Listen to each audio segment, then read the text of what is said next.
আসসালামু আলাইকুম ভিউয়ার্সরা, আজকে আমি ইউনিভার্সিটি থেকে একটা ভিডিও করছি এবং একটা বিশেষ কন্টেন্টে আমি কথা বলবো। এটা হচ্ছে যে আমাদের জিম সেন্টার, আমি যোগা ক্লাস করে এসে আপনাদেরকে মাঠের ভিডিও আমি অনেকবারই দেখিয়েছি। এবং এখানে যদি আমি কিছুটা দেখাই, এটা হচ্ছে একটা হোস্টেল, যেটা এখানে ওরা কলেজ বলে থাকে। অটোমটি দেখতে পাচ্ছেন, অস্ট্রেলিয়াতে হোস্টেলকে কলেজ। আমার পিছনে এই যে পুরো কলেজটা দেখতে পাচ্ছেন, এবং এখানে হালাল খাবার দেওয়া হয় ডিনারে। এখানে এই কলেজে এক এক রকম নিয়ম হোস্টেলে। এখানে ডিনার দেওয়া হয়, একদম 3 কোর্স মেনু যেটা আছে সেটা। আর হচ্ছে যে অন্যান্য কলেজে 3 টাইমসই খাবার দেওয়া হয়। সেখানে একটু খরচটা একটু বেশি। কোনো হোস্টেলে রুমের সাথে টয়লেট আছে, আবার কোনো জায়গায় যেখানে রুমের সাথে টয়লেট আছে সেটার খরচ একটু বেশি, যেটা কমন টয়লেট সেটা একটু খরচ কম, $50 থেকে $100। ইউজুয়ালি $800 মধ্যে আপনার থাকা খাওয়া হয়ে যায় উইকলি। কিন্তু উইকেন্ডে মিল দেয় না এই কলেজটাতে। এটাকে মেরি হোয়াইট কলেজ বলে। আমি এখানে আছি। আমি এটা কেন দেখাচ্ছি, আপনারা যারা বিদেশে বাচ্চাদেরকে পাঠাবেন বা যারা বিদেশে পড়তে আসবে, আমি একটা জিনিস মনে করি, তাদের একটা দেশের সোশ্যাল সিকিউরিটি সম্বন্ধে খুবই জানা উচিত। আমি রিসেন্ট বাংলাদেশে যে দুজন পিএইচডি স্টুডেন্ট মারা গেছে, তাদের আমি এত বিভৎস যেটা আমি ভিতরে যেতেও চাই না এবং বলতেও চাই না।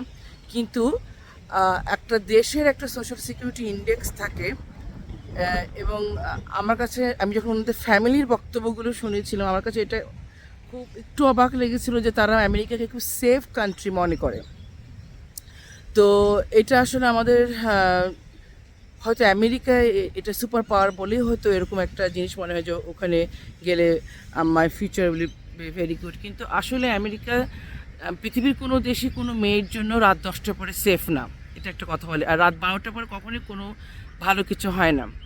ইংল্যান্ডেও আমরা দেখেছি একটা বাংলাদেশি মহিলাকে মেরে ফেলা হয়েছে। আমেরিকাতে তো এখন ইমিগ্রেশনের নামে অনেক কিছু করা হচ্ছে। কম্পারেটিভলি অস্ট্রেলিয়া অবশ্যই সেফ। ইউরোপ বা চায়না, দুবাই, জাপান, কোরিয়া এগুলো তো আরও সেফ। তো আমি এখন যেটা বলতে যাচ্ছি, সাধারণত অস্ট্রেলিয়াতে যেটা হয়ে থাকে স্টুডেন্ট অ্যাকোমোডেশনের, মেলবোর্নের কথা আমি বলতে পারি, ওখানে ইউনিলজ আছে। ইউনিলজে যেটা আছে সেখানে একদম পুরো একটা বিল্ডিংয়ের মধ্যে আপনার টয়লেট কাম রুম, যেটা হোটেল রুমের মতো, সব পড়ার টেবিল সব কিছুই থাকে, কিচেন, ছোট্ট একটা কিচেন, ওয়াশরুম, গোসলখানা একসাথে, এবং একটা বেড, পড়ার টেবিল, একটা একটা র্যাক বলতে পারেন বা storage rack. That's what unit. কিন্তু ওইখানে টেবিল টেনিস, তারপর যোগা, তারপর ওদের অনেক অ্যাক্টিভিটিস হয়, অনেক সোশ্যাল ইভেন্ট ফর ওয়েলবিং। এবং এটা সাধারণত সিটি সেন্টারের মধ্যে, এবং যেখানে একদম ট্রেন আশেপাশে থাকে।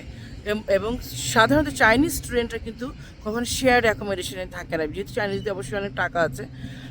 কিন্তু সাধারণত ইন্ডিয়ানরা 7-8 জন মিলে, ইভেন কি তারা ডে বেজেও কিন্তু তারা দিনে যেহেতু কাজ করে, ওদের সিটটা ভাড়া দেয়। ফলে 8 জন হয়তো রাতে থাকে, 8 জন হয়তো দিনে থাকে, টোটাল 16 জন মিলে থাকে।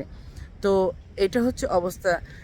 আর কেউ যখন বাসা শেয়ার করে, বিশেষ করে যদি অন্য দেশের লোকজন হয়, তাহলে you have to be more careful. আমি এর আগে যখন এমআইটিতে জব করতাম, আমি এরকম ভয়ঙ্কর অনেক তথ্য শুনেছি যে রাতারাতি, যেহেতু মার্কেট প্লেস থেকে বাসা ভাড়া নিয়েছে, বাড়িওয়ালা ব্যয় করে দিয়েছে, তারপরে হচ্ছে যে 7 দিন গাড়িতে ছিল, বাসা পুড়ে গেছে, বাসার লোকের সাথে গন্ডগোল, বাসার লোক ফ্রিজ থেকে সব খাবার নিয়ে যায়। এগুলো সাধারণত সবই অন্য দেশ, whether it's middle eastern or Indian or what ever. তা আমি বলবো, সাধারণত যদি বাংলাদেশি থেকে যদি আসতে হয়, প্রথমত এক ম্যাচিওর স্টুডেন্টদের আসা উচিত। অনার্সের তো আমি কখনো ডিসকারেজ করি। এবং আমি আন্ডার গ্র্যাজুয়েট, আমার ছেলেকে নিজেও আমি দূরে মানে পড়াই নেই।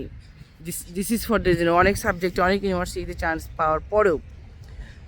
আর হচ্ছে যে আর একটা জিনিস হচ্ছে যে সাধারণত বাংলাদেশের ছেলে মেয়ের সাথে বাংলাদেশি ছেলেরা যদি বাংলাদেশি ছেলেদের সাথে, বা বাংলাদেশি মেয়েরা বাংলাদেশি থাকলে কি হয়, আমরা অ্যাটলিস্ট দেশ মানে বাবা মাদেরকে চিনে যায়, একটা সিমিলারিটিস থাকে।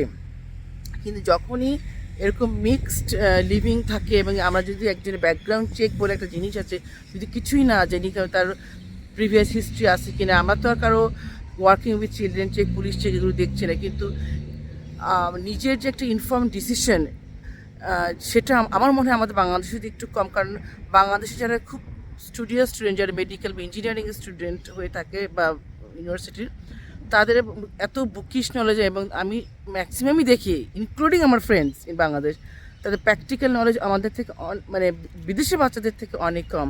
তো যেটা হয় যে বিদেশে গিয়ে তারা দে রিয়েলি স্ট্রাগল এ লট। এই জন্য সেফটি যদি ইয়ে করেন, টাকা বেশি লাগলেও স্টুডেন্ট অ্যাকোমোডেশনে থাকা উচিত, যেখানে ওয়েলবিং, সেফটি, সিকিউরিটি সব কিছু আছে। So please use your own judgement, stay safe, and please do your own research.